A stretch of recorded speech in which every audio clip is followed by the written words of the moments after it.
ஏக்கா கட் பண்ணிட்டு இருக்க? ஹேங்கிங்ஸையா?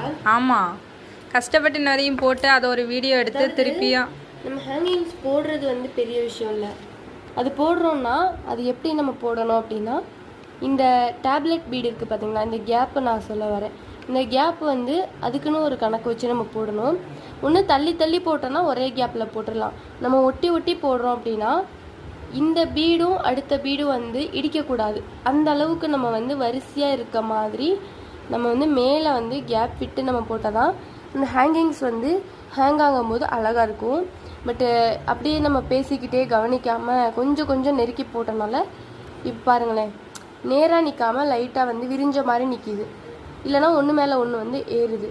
இந்த மாதிரி இருந்துச்சுன்னா நம்ம கையில் போடும்போது அது அழகாக ஹேங் ஆகாது, விரிஞ்ச மாதிரி நிற்கும். நான் வந்து இது அழகாக வந்து வரிசையாக போட்டுட்டு நான் உங்களுக்கு எப்படி இருக்குது இதோட லுக்குன்னு காட்டுறேன். அதனால தான் வந்து இப்போ வந்து ஒன்று ஒன்றா வந்து போட்டதை கட் பண்ணிகிட்ருக்கேன். மிஸ்டேக் ஆயிடுச்சு. இதோடய கண்டினியூ பண்ணி போடலாம்ல அப்படின்னு கேட்கலாம். பட் வந்து ஃபுல்லாக நம்ம ஒரே மாதிரி போட்டால் தான் நல்லாயிருக்கும். நமக்கு வந்து நம்மளோட ஒர்க் வந்து ஃபஸ்ட்டு வந்து சாட்டிஸ்ஃபைடாக இருக்கணும்.